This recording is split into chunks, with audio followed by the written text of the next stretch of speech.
हस् हुन्छ यहाँहरु सबैलाई फेरि पनि सदाको क्लासमा आज पनि हार्दिक स्वागत नमस्कार गर्दै भाइ बहिनीहरुलाई आजको विषयवस्तुतर्फ म अगाडि बढाउन चाहन्छु।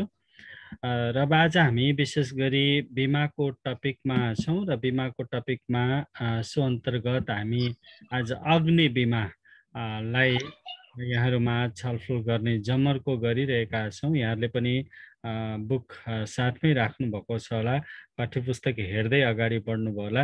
अब साथीहरु जोइन हुँदै गर्नुहुन्छ, हामी बिस्तारै आजको कन्टेन्टलाई हामी अगाडि बढाउन चाहन्छौं।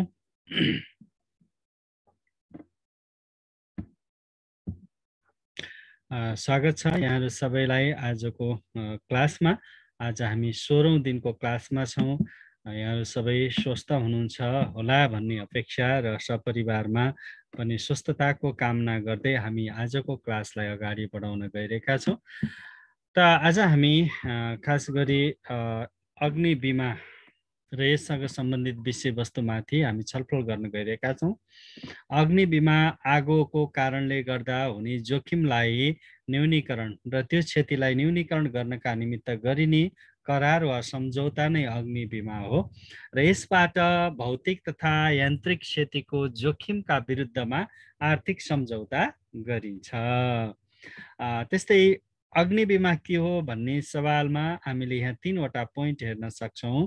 भौतिक क्षति विरुद्धको आर्थिक सुरक्षा, मालिक र बीमा कम्पनी बीच हुने करार र क्षतिको हदसम्म मात्रै सुरक्षा प्रदान गरिने। जति क्षति भएको छ नि त्यति नै सुरक्षा प्रदान गर्नको निमित्त बीमा गरिन्छ।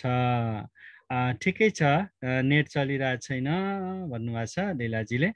ठिक छ, हामी पछि यसलाई युट्युबमा पनि राख्नेछौँ। र यो अग्नि बीमा यहाँले यो बुझिसक्नु भएको छ, हामीले अगाडि पनि छलफल गरेका थियौं। मैले यसलाई रिभिजन मात्रै गर्न खोजेको छु। अग्नि बीमा बारे यो भनाइ हामीले हेरिसक्यौं। Fire insurance in which the sum of insured become payable on the happening of fire को छ। हेडी इभामीको यो डेफिनेसन छ र यसलाई हामीले यही किसिमको प्रकृतिको परिभाषालाई हामीले यसलाई नेपालीमा हामीले भन्नुपर्दा आगोद्वारा घटना घटित भएमा बिमितले रकम पाउने गरी गरिएको बीमा नै के हो त? अग्नि बीमा हो।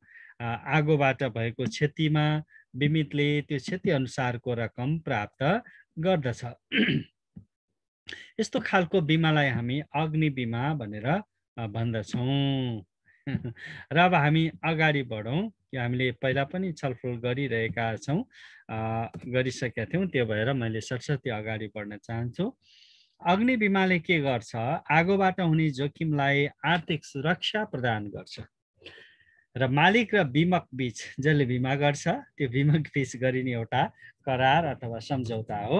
निश्चित समय र अवधिका लागि गरिन्छ। जब अवधि सकिन्छ अनि यो बीमाको जिम्मेवारीबाट कम्पनीले पनि छुटकारा पाउँछ। त्यस्तै अग्नि जोखिमहरूका कारणबाट उत्पन्न हुने क्षतिको क्षतिपूर्ति गर्ने दायित्व कम्पनीले लिन्छ र अग्नि बीमा एउटा सम्भाव्य करार पनि हो। किन सम्भाव्य करार भनिएको त भन्दा बीमा गर्दैमा घरमा आगो लाग्ने त होइन, व्यवसायमा आगो लाग्ने त होइन।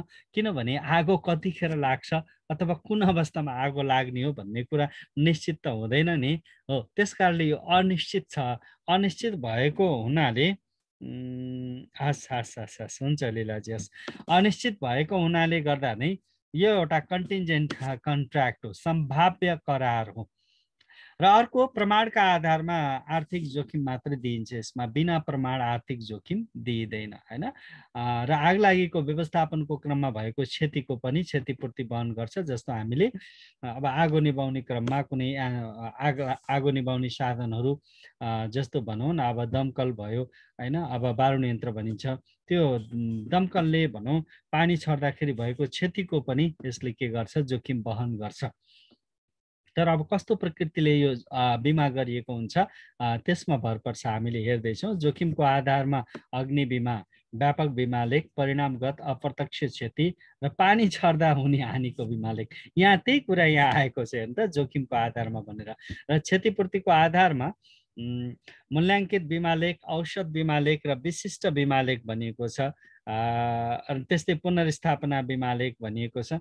अनि वस्तु भण्डारणको आधारमा चाहिँ चल बीमा लेख, घोषणा बीमा लेख, त्यस्तै गरी समायोजन बीमा लेख र अतिरिक्त बीमा लेख र छुटसहित अधिकतम मूल्य बीमा लेख। ल यो प्रकारहरू बुकबाटै मैले साभार गरेको हुनाले हजुरको पाठ्य पुस्तकमा बुकमा पनि छ, जुन बुक हजुरहरूले पढिराख्नु भएको छ त्यसमा पनि छ। र म यहाँसम्म आएको थिएँ। यहाँबाट फेरि त्यही समस्या, अघिकै समस्या रिपिट भएको छ, मैले बुझ्न सकिरहेको छैन। यसपछिको स्लाइड अलिकति एफेक्टेड स्लाइडहरू भइरहेको मैले महसुस गरेँ। पहिलाको जस्तै सेम प्रब्लम यहाँ रिपिट भयो। एकैछिन।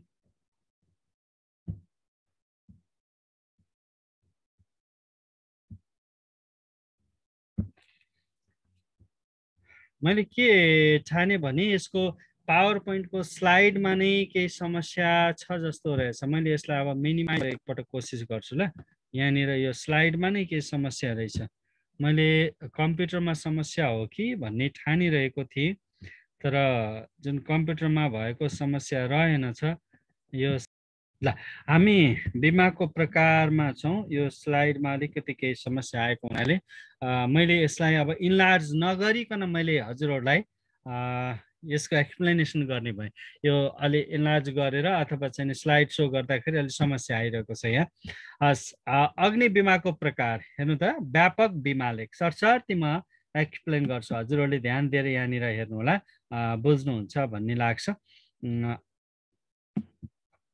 जस्तो व्यापक बिमा लेखमा दुर्घटनाका कारण हुने क्षति जुन छ नि त्यो जोखिम पनि समावेश गरिएको हुन्छ। व्यापक भनेको अलिकति ठुलो दायरामा गरिने बिमा भयो।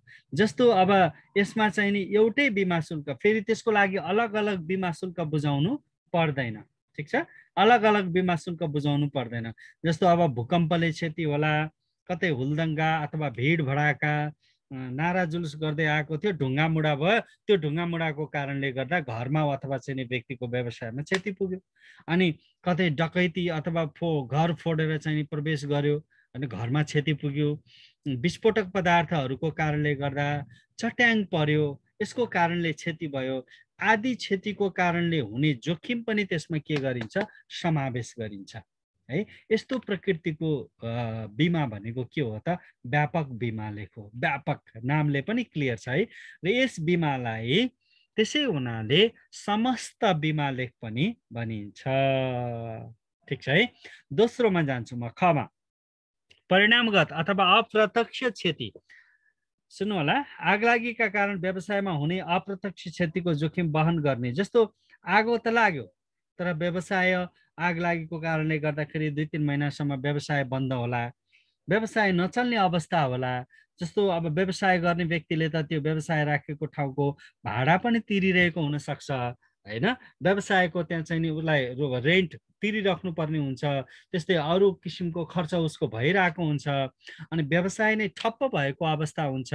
र त्यस्तो कारणले गर्दाखेरि उसको व्यवसाय नै अवरुद्ध भएको कारण अनि उसले चाहिँ जुन मुनाफा प्राप्त गर्ने हो त्यो त पाउँदैन, नाफा पाउँदैन। त्यसैले यस्तो खालको जुन क्षति हुन्छ त्यो पनि त एक किसिमको क्षति हो नि, अप्रत्यक्ष क्षति।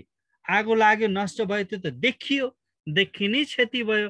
तर नदेखिने रूपले, आन्तरिक रूपले, भित्री रूपमा पनि व्यवसायमा के हुन्छ, क्षति पुगेको हुन्छ। कारोबार नहुने समस्या, उसले भाडा तिर्नुपर्ने समस्या हो। यस्तो किसिमको जुन क्षति हुन्छ यो क्षति पनि वहन गर्ने खालको बिमालाई परिणामगत अथवा अप्रत्यक्ष क्षति बिमा लेख भनेर भनिन्छ। नेक्स्ट स्लाइडमा म जान्छु ल। अब अर्को स्लाइडमा मैले स्लाइड नम्बर 7मा गएँ। हस्, र अब अर्को छ जोखिमको आधारमा नै चलिरहेको छ। र यसको ग नम्बरमा पानी छर्ने यन्त्रबाट हुने हानि सम्बन्धी बिमा लेख है। जस्तो अघि हामीले भनेका थियौँ ठुल्ठुलो सपिङ मलहरू भयो होइन, र व्यापारिक उद्योगहरूमा आग लागि हुँदाखेरि आगो निभाउने क्रममा दमकल, बारुणी यन्त्र भनिन्छ, दमकल लगायतका यन्त्रहरूबाट क्षति पुग्छ। यन्त्र भाषा यन्त्रहरूबाट क्षति पुग्न सक्छ। पानी खनाउँदाखेरि, पानी छर्दाखेरि अरू किसिमको क्षति हुन्छ नि, हो त्यो क्षतिलाई पनि वहन गर्नको निमित्त गरिने एउटा बिमा के हो त, यो पानी छर्ने यन्त्रबाट हुन सक्ने हानि सम्बन्धी बिमाले आफै क्लियर छ। र अब आकस्मिक रूपमा भएको क्षतिको भने कहिलेकाहीँ कम्पनीमा मालिकले सहनुपर्छ। कहिलेकाहीँ आगो लाग्यो, घरमा आगो निभाउनको लागि दमकल पुग्यो, तर त्यो नचाहेर, जस्तो चाहिँ नि त्यो आगो निभाउने प्रयोजनको लागि युज भएको छ नि त त्यो मेसिन उपकरण होइन, त्यो व्यक्तिको घरमा पानी छरौँ अथवा नष्ट गरौँ सामानहरू भनेर त होइन, तर कहिलेकाहीँ आगो निभाउने क्रममा पनि उसको धनमाल सम्पत्ति क्षति हुन सक्छ। कहिलेकाहीँ त्यस्तो अवस्थामा भने आफ्नो घरको अथवा आफ्नो सामानहरूको क्षतिको भनौँ न मालिकले के गर्नु पर्यो, त्यो क्षतिलाई चाहिँ सहनु पर्ने अवस्था, सहनु पर्ने बाध्यता कहिलेकाहीँ हुन्छ। त्यस्तो अवस्थामा मालिकले सहनु पर्ने हुन्छ। यो जोखिमको आधारमा हामीले जुन अग्नि बिमाको प्रकार अन्तर्गत जोखिमको आधारमा जुन चाहिँ तेस्रो नम्बरको थियो पानी छर्ने यन्त्रबाट हुने हानि सम्बन्धी यो जोखिम अथवा बिमा लेख। अब दोस्रो हामी क्षतिपूर्तिको आधारमा जान्छौँ। हस्, देखिरहेको होला स्लाइड। क्षतिपूर्तिको आधारमा हामी गरिने बिमामा पहिलो, मैले यो स्लाइड सो गरेको छैन आज किनभने यहाँ समस्या आएको हुनाले यतिकै गरिरहेको छु, यतिकै हजुरहरूलाई डिस्प्ले गरेको छु। बरु स्लाइडको बरु साइज थोरै बढ्छ कि बढ्यो भने म थोरै बढाउँछु ल, थोरै यसलाई जुम गर्छु, धेरै गरिन भने थोरै जुम गर्छु, एकैछिनमा होला। हस्, म एक्सप्लेन गर्दै गर्छु ल। अब मूल्याङ्कित बिमा लेख हेर्नु त, बिस्तारै यसलाई मैले यहाँ हाम्रो मूल्याङ्कित बिमा लेखमा बबिता मूल्याङ्कित बिमा लेख जुन छ यसलाई पढिदिनुहोस् त। हुन्छ सर। मूल्याङ्कित बिमा लेख क्षति हुनु अगावै विशेषज्ञहरूबाट बहुमूल्य वस्तु तथा चीजबीजहरूको मूल्याङ्कन गराई सो मूल्यमा बीमित र बीमक बीच सहमति कायम गरी सो अनुसारको क्षतिको वहन गरिनु यस प्रकारको बिमा लेख अन्तर्गत पर्दछ। हो, अब जस्तो के भने क्षति हुनु अगावै, जस्तो आग लागि हुनुभन्दा अगाडि मेरो धन सम्पत्ति यति छ, यति मूल्य बराबरको छ, यति पर्छ, यति मेरो मूल्य हो भनेर कुनै विशेषज्ञबाट मूल्याङ्कन गराएर त्यो क्षतिको वहन गर्ने प्रकारको बिमा लेख मूल्याङ्कित बिमा लेख अन्तर्गत पर्दछ। यसमा विशेषज्ञको सहायता लिइन्छ र विशेषज्ञले यति यसको चाहिँ नि सामानको मूल्य यति छ भनेर विशेषज्ञले भनेको आधारमा, उसले तोकेको आधारमा नै के गरिन्छ त बिमाको मूल्य तोकिन्छ। अब औषध बिमा लेख छ। औषध भनेको एभरेज हो, एभरेज पोलिसी। वस्तुको औषध मूल्य कायम गरिन्छ। जस्तो चाहिँ नि यहाँ एउटा फर्मुला छ, यो फर्मुलाको आधारमा अनि औषध मूल्य कायम गरेर त्यही मूल्यको आधारमा कम्पनीले क्षति वहन गर्छ।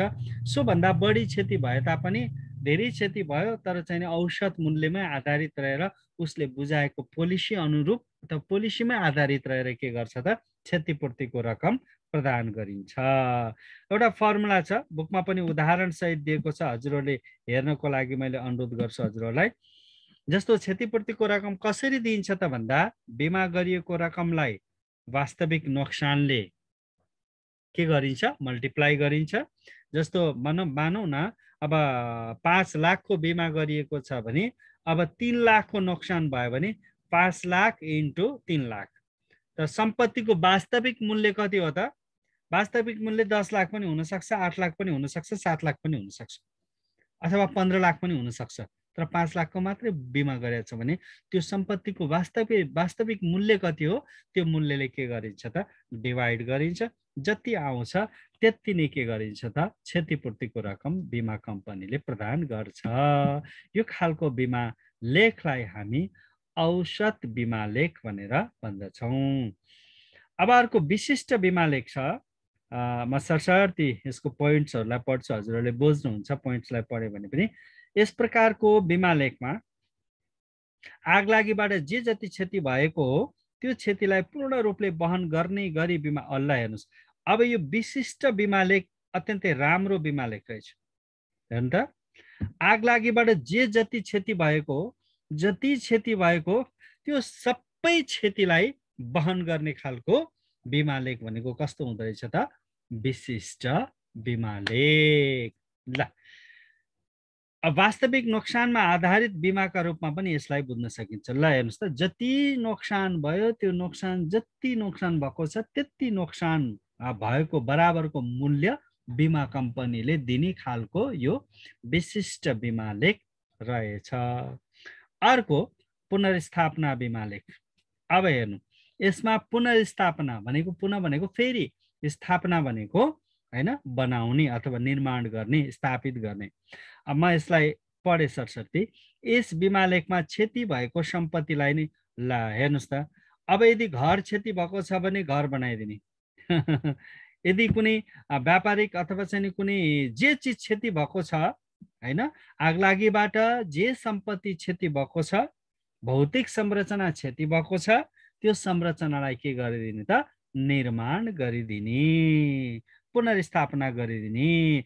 यसमा वास्तविक क्षतिको मूल्य भन्दा कम पनि लगानी लाग्न सक्छ अथवा बढी पनि लगानी हुन सक्छ। बढी नै हुन्छ किनभने निर्माणका सामग्रीहरूको रेट त दिनानुदिन बढिरहेको हुन्छ। त्यस कारणले यसमा चाहिँ नि बरु लगानी बढ्न सक्छ, घट्दैन।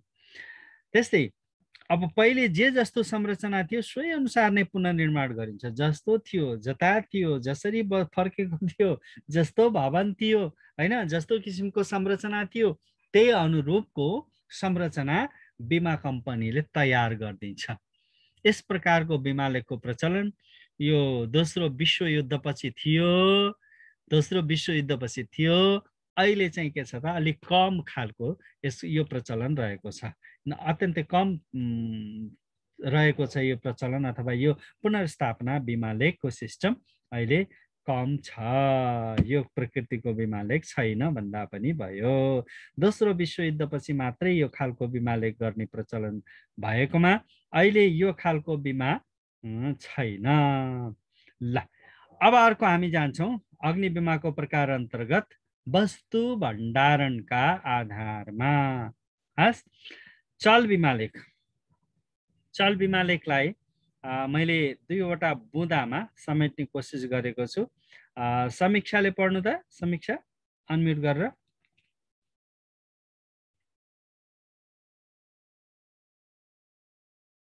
हुनुहुन्छ? पढ्नुस्।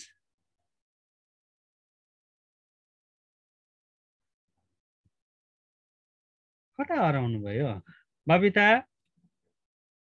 हजुर सर। पढ्नुस् ल, पढ्नु त हजुरले चल बिमा लेख। हुन्छ सर। चल बिमा लेख कुनै पनि एउटै व्यवसायका सरसामानहरू विभिन्न स्थानहरूमा ग्राहकको सुविधाका लागि राखिएका हुन्छन्। यसरी अलग अलग स्थानमा रहेका वस्तुहरूको अलग अलग बिमा गराउन सम्भव नभएको अवस्थामा यस प्रकारको बिमा गरिन्छ। खास गरी सामुद्रिक बिमा कम्पनीहरू यस प्रकारको बिमाका लागि उत्तरदायी हुन्छन्। जस्तो अब कुनै एउटा मल्टिनेसनल बहुराष्ट्रिय कम्पनी छ नि त, अब कुनै सामान नेपालमा होला, कुनै सामान अमेरिका होला, कुनै सामान हैन चीनमा होला, कुनै सामान जापानमा होला, ठाउँ ठाउँमा अथवा एउटै कुनै व्यवसायको सामान कोही मेची अथवा कोही महाकाली, कुनै कुन प्रदेशमा होला, कुनै कुन प्रदेशमा होला, त्यो ग्राहकहरूको सुविधाको लागि राखिन्छ। तर अब एकै ठाउँबाट उसले बिमा गराउँछ, ठाउँ ठाउँको लागि पोलिसी उसले तिर्नु पर्दैन। तर सबै ठाउँको बिमाहरू एउटै ठाउँबाट एउटै व्यक्तिले गर्छ, अलग अलग पोलिसी बुझाउनु पर्दैन है। तर अब खास गरी यो अब नेपालमा त्यस्तो प्रचलन छैन। अब जहाँ चाहिँ यहाँ भनिसकेको छ हैन, सामुद्रिक बिमा कम्पनीहरू हैन समुद्र पार गरेर सामानहरू यताउता ओसार पसार गर्ने खालका कम्पनीहरूले, जस्ता व्यावसायिक प्रतिष्ठानहरूले मात्रै यस प्रकृतिको बिमा लेख गर्दछन्। अर्को छ घोषणा बिमा लेख। म यसलाई वाचन गरेँ। कुनै पनि कारोबार भइरहने व्यवसायको हकमा गोदाममा सामानहरू के हुन्छ, बढ्ने घट्ने क्रम भइरहन्छ नि, बढ्ने घट्ने क्रम बढिरहन्छ। कहिले चाहिँ नि 10 लाखको सामान होला, कहिले 5 लाख होला, कहिले 2 लाख पनि नहोला। हो, यस्तो हुँदा आफैले घोषणा गरेर मेरोमा यति सामान छ है भनेर उसले आफ्नो मूल्य आफैले तोकेर मेरोमा 20 लाखको सामान छ भनेर उसले आफ्नो भनौँ मानव 20 लाखकै उसले चाहिँ नि बिमा गर्यो भने अब यदि क्षति भइहाल्यो, सो घोषणा गरेर क्षति भइहाल्यो भने अब उसलाई चाहिँ नि त्यसको ख्यातिलाई कायम अथवा चाहिँ सोचेर मात्रै बिमा गरिन्छ। फेरि जुन पाए त्यही कम्पनीको बिमा गरिँदैन। यस्तोमा अलि प्रतिष्ठित कम्पनीहरूको मात्रै के गरिन्छ, बिमा गरिन्छ। अब सो घोषणा गर्छ र उसले 75% बिमा शुल्क, जस्तो 1 लाखको उसले घोषणा गर्छ भने 75,000 मात्रै उसले के गर्छ, बिमा कम्पनीलाई पोलिसी बुझाउँछ। अनि क्षति भयो भने कम्पनीले के गर्छ, अनि त्यो बुझाएको आधारमा उसलाई कम्पनीलाई के गर्छ, कम्पनीले क्षतिपूर्ति दिन्छ।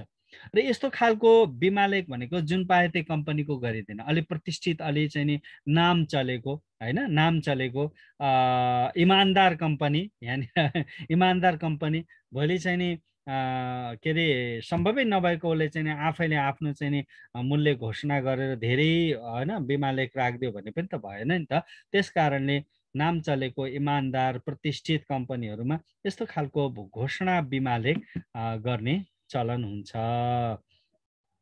अब यसपछि म अगाडिको स्लाइडमा बढ्दैछु। आज अलिकति स्लो चलिरहेको छ कम्प्युटर। र अर्को गमा समायोजन बिमा लेख। समायोजन बिमा लेख हेर्नु त, बिमा गराइएको वस्तुको मूल्य बढेमा वा घटेमा। अब मूल्य त जस्तो कुनै सामानको बिमा गराइन्छ, मार्केटमा त्यो वस्तुको चाहिँ नि पहिला बिमा गराउँदाखेरि जति रेट थियो त्योभन्दा बढ्न पनि सक्छ, घट्न पनि सक्छ। जसको बिमा गराइयो हैन, जुन चिजको जुन वस्तुको बिमा गराइयो मूल्य बढ्न पनि सक्छ, घट्न पनि सक्छ।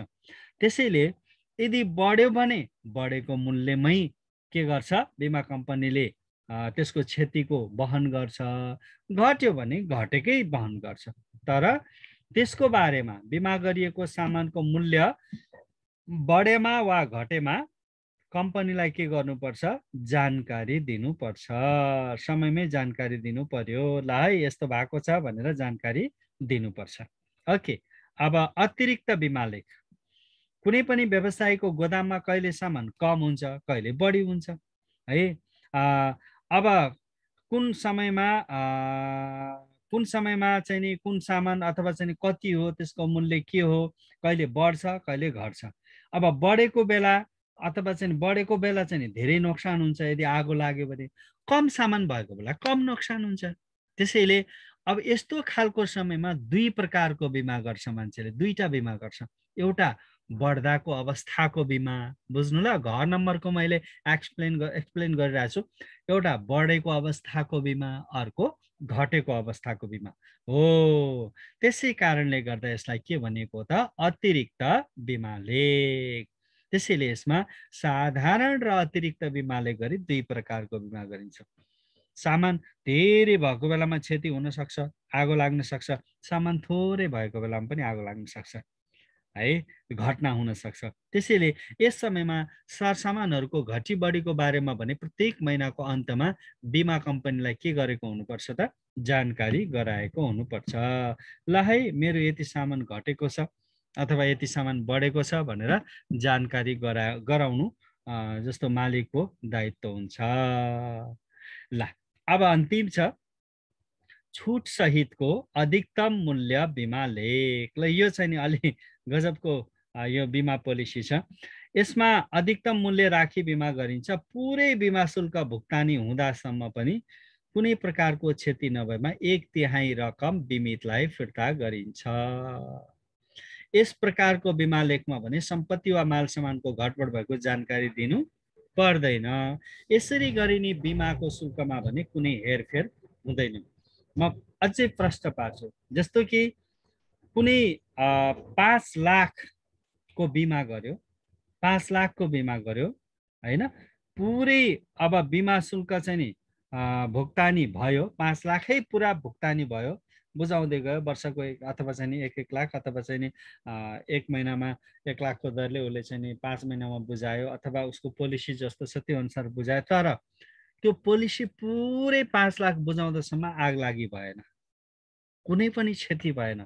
त्यस्तो अवस्थामा भने अब त्यो रकम चाहिँ नि रकम मध्ये उसले बुझाएको रकम मध्ये 1/3 त्यो रकमलाई 3 भाग लगाएर 1 भाग के गरिन्छ फिर्ता गरिन्छ।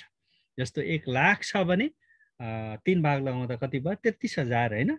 33,000 रकम के गरिन्छ फिर्ता गरिन्छ के। र यो के त भन्दा छुट सहितको अधिकतम मूल्य बिमा लेख भनेर यसलाई हामी भन्छौँ। र यसमा फाइदा के भयो त यसमा माल सामानहरू मेरो घट्या छ बढ्या छ भनेर जानकारी दिनु परेन। यसरी गरिने बिमाको शुल्कमा पनि हेरफेर हुँदैन। जति शुल्कको बिमा गरेको हो त्यति नै उसले चाहिँ नि शुल्क तिर्नु पर्छ। ल धन्यवाद। आज अलिकति ल्यापटप पनि ह्याङ भयो। हामी साथीहरू यहाँ अनुपस्थित धेरै भए तापनि यो क्लासलाई जे जस्तो होला हामी भिएसएन नेपाल युट्युब च्यानलमा राख्नेछौँ। आज यो स्लाइड सो गर्दाखेरि अनि ह्याङ हुने स्लाइड नै ह्याङ भइरहेको हुनाले आज यो स्लाइड सो नगरिकन मैले क्लास अगाडि बढाएँ। तपाईँहरूको लागि हिजोकै क्वेसनलाई मैले कम्प्लिट गर्नको लागि यहाँहरूलाई यो होमवर्कको रूपमा परियोजना कार्यको रूपमा डिस्प्ले गरिरहेको छु। हामीसँग टाइम पनि कम छ अब हामी भोलिको क्लासमा भेट्ने वाचाका साथ अब हामी भोलि सामुद्रिक बिमाको क्लास अगाडि बढाउँछौँ भन्दै यहाँहरूबाट आज को क्लासबाट हामी अब बिस्तारै ओझेल पर्न चाहन्छौँ। अहिले चाहिँ भइरहेको छ, मैले अहिले चेक गरेको, अहिले डिस्प्ले भयो। कुनै किन चाहिँ नि अघि न्यू खोजिरहेको रहेछ यसले। ल अब म सरस्वती ब्यागबाट त्यही पनि भयो भने डिस्प्ले गरेर छुट्याउला भन्ने सोचिरहेको भएको छैन। स्लाइडमा समस्याहरू चाहिँ स्लाइडमा के भयो, मैले स्लाइड बनाउँदाखेरि केही कन्टेन्टहरू कपी गरेर बनाएको हुनाले केही समस्या भएको हो कि भन्ने लागेको छ। हस्, धेरै धेरै धन्यवाद। फेरि पनि जो जोइन हुनुभयो सबैलाई धन्यवाद दिँदै आजको क्लास हामी यही इन्ड गर्छौँ र भोलि फेरि अर्को क्लासमा हामी